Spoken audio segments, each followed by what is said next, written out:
नमस्कार दोस्तों, इस कहानी को जरा गौर से सुनिएगा क्योंकि ये कहानी आपकी जिंदगी बदलने वाली है। आजकल 12 से 25 साल के नौजवानों को इतनी चिंता हो रही है कि चिंता की वजह से उनका किसी भी काम में मन नहीं लग रहा। वो हमेशा परेशान ही रहते हैं। ना तो वो अंदर से खुश होते हैं और ना ही उनके अंदर कार्य करने की शक्ति है। फिर भला उन्हें कामयाबी कैसे मिलेगी? वो अपनी मंजिल तक कैसे पहुंचेंगे? एक समय की बात है, गौतम बुद्ध से उनके एक शिष्य ने एक बार पूछा कि महात्मा, क्या ऐसा संभव है जो मैं मेरे मन में सोचूं वो सारी चीजें अपने आप मुझे मिलना शुरू हो जाए? बुद्ध बोले, ऐसा संभव तो है, लेकिन क्या इसके लिए तुम ये दो चीजें कर पाओगे? शिष्य बुद्ध से बोला, क्या सच में ऐसा संभव होता है? अगर हाँ तो महात्मा मुझ पर कृपा कर मुझे बताइए, ऐसा होना कैसे संभव है? मैं इसके लिए कुछ भी करूंगा। बुद्ध शिष्य से बोले, तो सुनो, तुम अपने मन में जो चाहो वो तुम्हें मिलने लग जाए। इसका पहला उपाय यह है कि तुम्हें अपने मन को अपने नियंत्रण में लाना सीखना होगा। जब तुम्हारा मन पूरी तरह से तुम्हारे काबू में आएगा, तब उस दिन तुम्हें अपनी मनचाही चीजें मिलना शुरू होंगी। शिष्य बुद्ध से बोला, लेकिन गुरुजी, मन को वश में कैसे लाया जाता है और इस समस्या का दूसरा उपाय क्या है? बुद्ध शिष्य से कहते हैं, मन को वश में लाने का सबसे पहला और महत्वपूर्ण उपाय अपनी इंद्रियों को संयमित करना होता है। तुम्हारे पांचों इंद्रियां जब तुम्हारे वश में होंगी, तभी तुम अपने मन को वश में करने में कामयाब हो पाओगे। शिष्य कहता है गुरुदेव, आप कहते हो कि इंद्रियों को काबू में करने से हमारा मन हमारे काबू में आएगा और फिर जो मैं मेरे मन में सोचूं वो चीज मुझे मिलने लगेगी। लेकिन गुरुदेव, इंद्रियां तो मेरे काबू में हैं। मैं जैसे चाहूं वैसे अपने हाथों को, आंखों को या फिर पैरों को हिला सकता हूं। फिर मुझे जो चाहे वो चीजें क्यों नहीं मिल पाती? बुद्ध शिष्यों से कहते हैं, बालक, तुम अपने पांचों इंद्रियों की क्रिया के बारे में अपने मन में विचार कर रहे हो, लेकिन अपने पांचों इंद्रियों को अपने काबू में रखने का असली अर्थ यह है कि तुम्हें किसी भी भौतिक चीज का मोह न रहना। जब मनुष्य के मन के अंदर अलग अलग प्रकार के मोह उत्पादित होते हैं, तब उसका मन उन चीजों को देख दुखी होता है, जिस वजह से वो व्यर्थ की चिंता में फंसता चला जाता है। वहीं जिस इंसान का मन उसके काबू में होता है, ऐसा व्यक्ति किसी भी प्रकार के मन के छलावे में न फंसकर अपने लक्ष्य की ओर अग्रसर होता है, और वही व्यक्ति जीवन में आगे जाकर अपने लक्ष्य को पूरा कर जीवन में सफल बन पाता है। शिष्य कहता है, हे महात्मा, मन को वश में करने का सही उपाय क्या है? किस प्रकार मैं अपने मन को अपने वश में ला सकूंगा? और गुरुदेव, दूसरा उपाय क्या है जिससे मैं अपनी मनचाही चीजों को पा सकता हूं?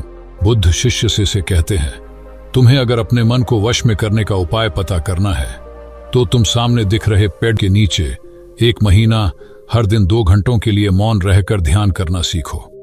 जैसे ही तुम्हारे इन 30 दिनों का सफर खत्म होगा, वैसे ही तुम्हें अपने मन को काबू में करने का उपाय मिल जाएगा। जिस दिन तुम्हें अपने मन को काबू में करने का उपाय पूरी तरह से हो गया, उसी दिन से तुम अपने मन में जिस भी चीज का विचार करोगे, वही चीज तुम्हें प्राप्त होना शुरू होगी।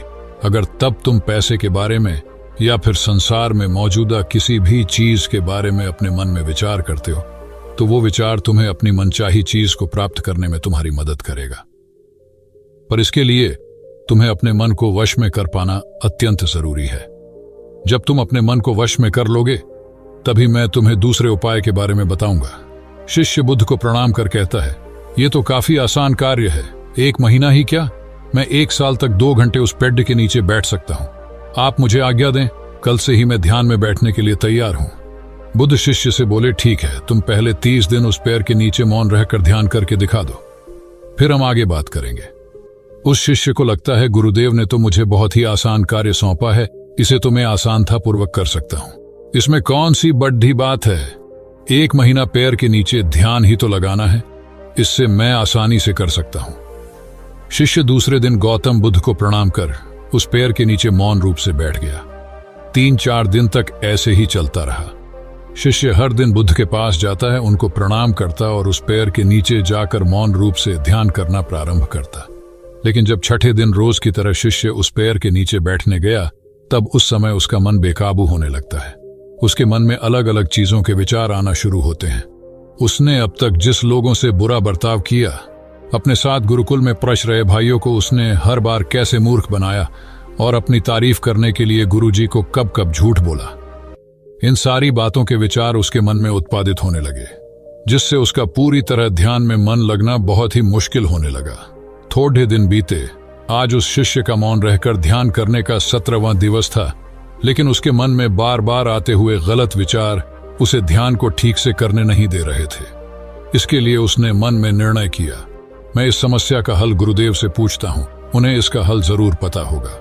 18 वे दिन उसके मुंह पर आ रहे भाव देखकर बुद्ध पहले ही समझ चुके थे कि आज ये सिर्फ प्रणाम करने नहीं है, अपितु किसी समस्या का हल पूछने आया है।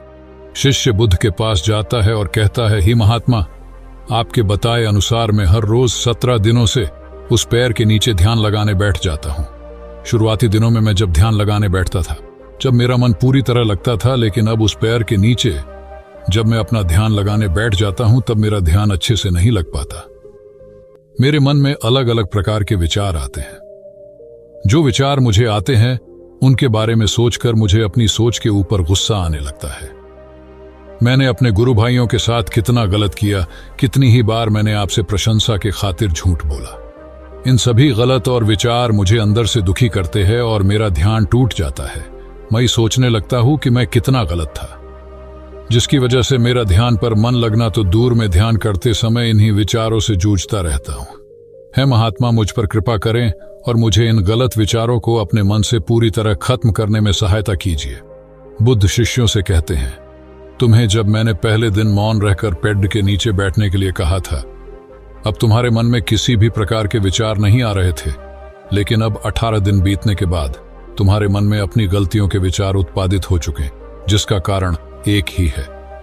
जब तुम अपने गुरु भाइयों के साथ मस्ती करते थे और सबको अपनी तारीफ करने के लिए झूठी कहानियां सुनाते थे, तब तुम शांत रह रहे अपने मन से बातें ना कर पाए।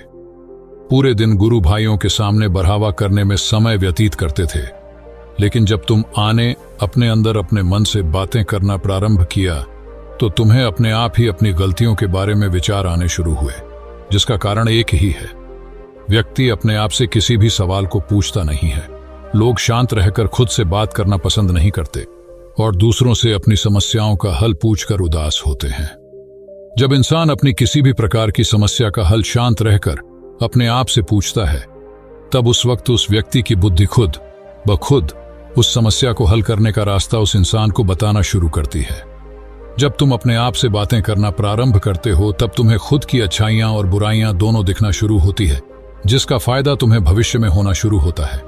यानी जब तुम्हें अपनी गलतियां दिखती है, तब तुम उन पर शांति से काम कर अपने आप ही आगे बढ़ना शुरू कर देते हो। क्यों? जिस वजह से तुम अपने मन में जिस भी चीज को सोचते हो, उस चीज को प्राप्त करने का रास्ता तुम्हारी बुद्धि तुम्हें दिखाना शुरू कर दी है। बौद्ध कहते हैं, इसलिए मैंने पहले ही दिन तुम्हें बताया था, जैसे जैसे तुम शांत रहकर अपने मन से विचार करना शुरू करोगे, वैसे वैसे तुम्हें अपनी मन चाहे चीजें मिलना प्रारंभ होंगी। बुद्ध शिष्य से बोले, गुरुदेव, आपने मुझे दूसरा उपाय बताने का भी वादा किया था। मुझे लगता है वो उपाय इससे आसान होगा। कृपा कर मुझे दूसरा भी उपाय बताइए। बुद्ध शिशु को बोले, मैं तुम्हें दूसरा उपाय तुम्हारे 30 दिन पूरे होते ही बता दूंगा। शिष्य बुद्ध को निराशा भरी नजरों से देखता है और वहां से चला जाता है। थोड़े दिन बीतते आज उस शिष्य के 30 दिन पूरे हो चुके थे। शिष्य बुद्ध के पास चला जाता है और बुद्ध से पूछता है गुरुदेव, मुझे मेरा मन इतना हल्का क्यों लग रहा है? आज मेरे मन में पहले से कम विचार आते हैं और मेरे मन में किसी चीज को प्राप्त करने का मोह भी नहीं है। लेकिन गुरुदेव, दूसरा उपाय क्या था जिसे आपने उस दिन नहीं बताया? बुद्ध शिष्यों से कहते हैं, दूसरा उपाय था ही नहीं, बस मैंने तुम्हें इसलिए दूसरे उपाय के बारे में बताया था क्योंकि तुम ध्यान के इस 30 दिन में भटक ना जाओ। तुम अपने ध्यान के इन दिनों पूरी तरह से खत्म कर पाओ, जिससे तुम्हें अपने अंदर की आवाज को पहचानने में मदद हो और तुम जान सको कि ऐसा संभव जरूर है कि जो तुम चाहो वो तुम्हें मिल सकता है। लेकिन अपने मन को वश में करने के बाद इसके रास्ते और भी ज्यादा आसान हो जाते हैं। इसलिए इंसान का मन अगर उसके वश में हो तो वो अपनी मनचाही चीज को प्राप्त करने में समर्थ रहता है। वो कहते हैं ना, मन के जीते जीत और मन के हारे हार। इसलिए मन को काबू में करना सीखो, शांत रहो, हर दिन ध्यान करो, एक्सरसाइज करो, तभी तुम्हारे दिनचर्या बदलेगी। जब तक तुम अपने मन को शांत नहीं कर लेते, तब तक तुम जीवन में कुछ भी नहीं पा सकते। कुछ पाने के लिए मन का शांत होना जरूरी है और तब तुमको हर वो चीज मिलेंगे जो तुम सोचोगे। दोस्तों, गौतम बुद्ध की इस कहानी को आप अपने परिवार या मित्रों के साथ शेयर करके उन्हें भी बुद्ध के ज्ञान से अवगत करा सकते हैं। बाकी अगर ये कहानी आपको अच्छी लगी हो तो इस वीडियो को लाइक करें, यूट्यूब चैनल को सब्सक्राइब करें। तब तक मिलते हैं हम आपसे ऐसी ही एक और प्रेरणादायक कहानी के साथ अगले दिन। धन्यवाद।